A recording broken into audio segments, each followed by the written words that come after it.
Welcome to the Retirement Made Easy podcast. I'm your host, Greg Gonzalez. My goal for the podcast is to help you live a better life in retirement by giving you the tools and information you need in a language that you can understand.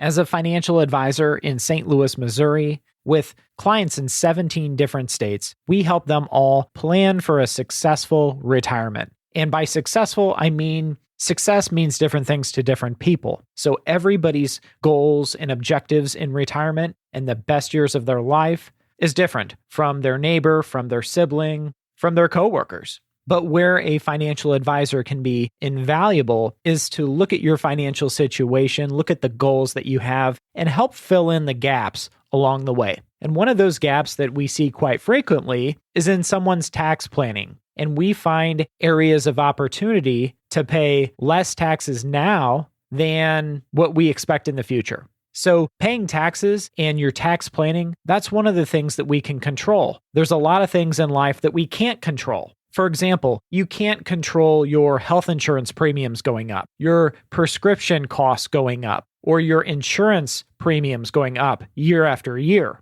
But there are some things in life that you can control, and with proper planning, you can really take advantage of taxes when they're in a low tax environment like we're under right now. So what we're going to talk about today on today's podcast is Roth conversions, why they're so popular and have been for the last several years. And this year anyway, in 2021, they're looking to be a strategy that's promising as well. So you'll definitely want to stick around and listen to today's episode on where and how we're using these Roth IRA conversions and exactly what they are and how they might be appropriate for you. There's an old saying, make hay when the sun is shining. Well, we're under the Trump tax bill. It's called the 2017 Tax Cuts and Jobs Act. And until that changes, the sun is shining for these Roth conversions. But before we get into today's content, I wanted to remind listeners to check out my website, which is retirementmadeeasypodcast.com. That's retirementmadeeasypodcast.com. It's a long title, but you'll be happy that you went there. You can download 2 free resources while you're there. I would recommend my Retirement Secret Sauce and then also our 2020 Tax Planning Guide. You'll want to download both of those. And you can listen to previous episodes. And if you have a question about your own personal situation that you want some help with or want someone's opinion on, at the bottom of the website, you can send Greg your question. That's a neat feature. I offer that for free, and I get back with you within a day or two. So retirementmadeeasypodcast.com. I hope you can check it out.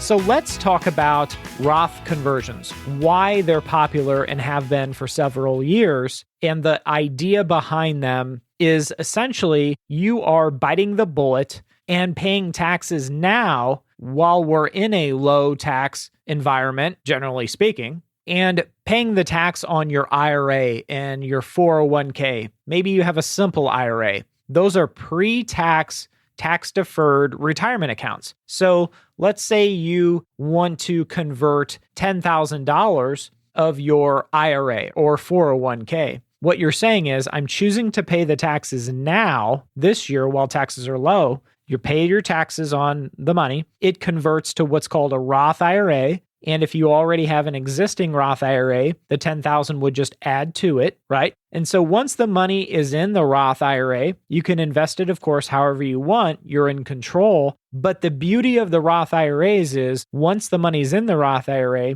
it's tax-free. It grows tax-free for the rest of your life. So how sweet is that? Another important point is you can take these Roth conversions in bite-sized chunks. So you might do $10,000 this year. You might do $20,000 next year, and so forth. So a common misconception is that you have to convert your entire account. Let's say your IRA is worth $100,000. You don't have to convert all of it in 1 year. You can take it in bite-sized chunks. So the whole idea of Roth conversions over the past several years has been, okay, we're going to pay taxes while they're low. And what do I mean they're low? Well, in 2017, you may remember there was what's called, some people call it the Trump tax bill. The proper name is the 2017 Tax Cuts and Jobs Act. And this law went into effect with these lower tax rates, not only for individuals, but for corporations as well. And the majority of Americans saw a reduction in their tax bill, a reduction in their annual taxes, because the brackets moved,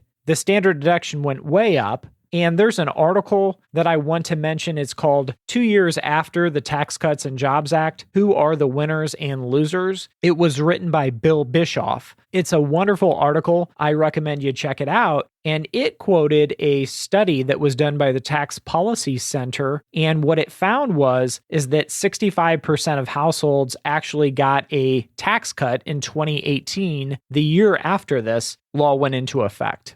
The same study found that households with incomes of $100,000 or more, 89.5% of those households, those tax filers, saw a reduction in their income taxes. But what was interesting about the study is it surveyed these households with 100,000 or more of household income, and only 46% of those households thought they were getting a reduction in their taxes, whereas 89.5% of them actually were. So very interesting study. And here's a fun fact for you. If you want to compare the taxes or where they stand in 2020 versus 10 years prior in 2010, if you were looking at a joint income of $250,000. So let's say a husband and wife that make $250,000. In 2010, their federal income tax would have been $60,281 versus in 2020, their federal tax income bill would be only $48,159. That's what, a $12,000 difference or tax savings 10 years later in 2020? That's a significant amount. So that's about $1,000 a month. And that's from the IRS. IRS.gov is where I got that from. So this tax environment that we're under now, which was changed in 2017 with the Tax Cuts and Jobs Act. So this act, this current tax environment, is set to sunset at the end of 2025. So if no changes are made to our current tax rates or tax laws, then they will revert back to the old way at the end of 2025. However, we're kind of at a Y in the road right now because we have a new presidential administration that just took office at the beginning of 2021 in January. And President Biden has promised that taxes are going to increase. But with his tax policy that he's talking about, this would have to be approved by Congress before it would go into effect. And there's a lot of people speculating that it won't be until 2022 or 2023 before we see a higher tax environment due to Congress repealing the 2017 Tax Cuts and Jobs Act. And who knows what other legislation may be in this new tax policy, but I guess we'll have to wait and see. But until anything has changed, we're still under the old 2017 Tax Cuts and Jobs Act, where taxes are lower or lower than they have been in the previous decade. So a lot of people are biting the bullet, paying the taxes now, and have been for several years, while they're maybe maxing out their 12% federal income tax because they'd rather pay 12 than 15 or 20 in the future. And what a lot of people are recommending, CPAs, financial planners, is that, hey, you should pay the taxes while they're historically low now, so you get the benefit of having the money in a Roth IRA where it has the ability to grow tax-free year after year after year, literally for the rest of your life. I've talked to a lot of CPAs, and when they look at an IRA or a 401k that is tax-deferred, right? It's all pre-tax money. They look at that account like it's a tax liability for the future because at some point, taxes are going to be due on that account. And the new law says that when you turn 72, you have to begin what are called required minimum distributions, where you're forced to start taking distributions out of that IRA or 401k and paying the taxes on that account. So the idea here is if we can take Roth conversions from your IRA 401k and pay taxes now while they're historically low, then it's going to decrease the amount that you're going to take as an RMD whenever you turn 72 in the future when taxes are likely going to be higher. It's kind of like, let's say you were buying a new car and you knew sales taxes were going to go up if you wait until next year to buy the car. Well, you would probably say, gosh, if I can pay a 4% sales tax now, and I know it's going to go up to 6 or 7 sales tax next year if I wait, I'm going to buy the car now because it's going to save me hundreds of dollars and maybe even thousands depending on what kind of car you're buying. And the next question that people have is, well, how much should I convert? If I decide, okay, I want to pay the taxes now before they go up in the future or are likely to go up in the future, how much should I convert and pay taxes on out of my IRA to get it over into tax-free territory, which I call a Roth IRA? And the answer to that question is we have to look at your other income. Do you have earned income like W-2 or 1099 income? What about dividends? What about Social Security? We look at all your other sources of income, and then we essentially look at how close you are to topping out in your current tax bracket. So let's say you're in the 12% tax bracket. You're right in the middle of the 12% tax bracket. What we can determine based on your other income is how much money we can take out of your IRA, convert it to a Roth IRA. Let's say it's $18,500, and that maxes you out of the 12% income bracket. And what that simply means is imagine you're sitting in a room, a square room, and you filled the room with water. Once the water hit the ceiling, you have maxed out the room. There's nowhere for it to go, right? That's like filling up your income tax bracket. If we're saying the 12%, we're going to take up until the ceiling of the 12% tax bracket and not $1 more. Because once you take $1 more, then instead of paying 12% and converting the money at a 12% tax, you're then converting at a 22% tax, which is 10 extra percent, and you probably wouldn't want to do that. Or maybe you are in the 22% tax bracket and maybe you want to fill up your bracket. So get you up to the top of the 22% bracket and not $1 more. Because if you convert $1 more than your cap, then instead of paying taxes at 22%, it might look more like 24%.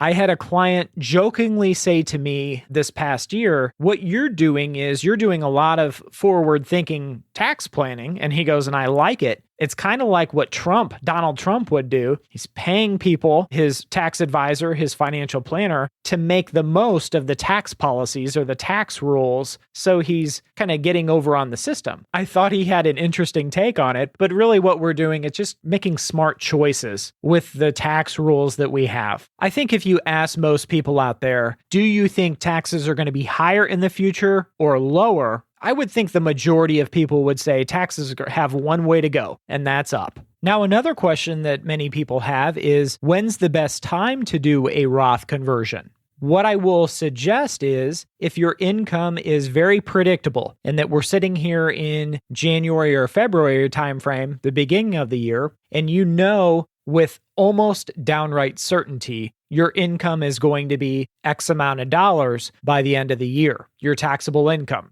then we can do a Roth conversion to maybe max out a certain tax bracket. Maybe it's the 12%. However, if you're working and you have variable income, quite frankly, it might make sense to wait until the end of the year in December. And then at that point, look at all your sources of income, dividends, maybe your wages or earnings are variable depending on the month, maybe how busy you are, that type of thing. So maybe at the end of the year, when we have a better gauge of where your income stands for 2021, we would then be able to determine and do the calculation of, hey, what's your gap there to max out that tax bracket? And so if you're in that camp of people, maybe it's the second or third week of December when you do your Roth conversion, when you have almost an exact idea of what your income's going to be like for the year. That's really a safe bet or way to do the Roth conversion because you can operate with more precision at the end of the year. And just think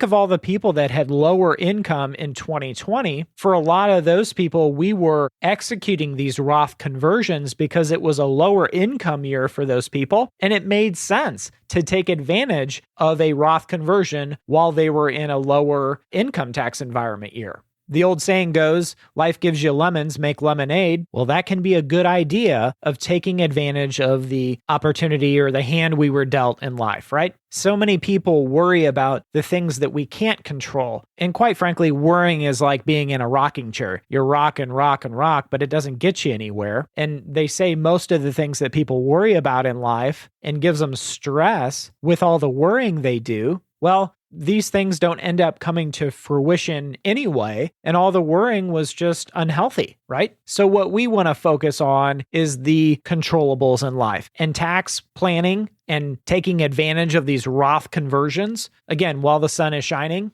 is a great opportunity for some people out there. And there's a ton of people out there that, well, even current clients of ours that find themselves paying higher taxes in retirement than they did when they were working. And they're just baffled because they were always told their entire lives, you will be in a lower tax environment when you're retired. That's one of the joys of retirement is you'll pay lower taxes. Well, that's not always the case. I'm here to tell you that is not always the case. No one has a crystal ball. We don't know what the tax rate environment's going to be like 10, 20, 30 years from now. But we do know where the tax environment is now, right? We know what the brackets are now. So I would encourage all you listeners out there to dig in and dive a little deeper. Maybe you're meeting with your CFP, Certified Financial Planner, or your tax advisor. Maybe it's a CPA, Certified Public Accountant, to see if Roth conversions might make sense for you in your situation and to help you understand why these Roth conversions might make sense to take advantage of this low tax environment that's not going to be around forever.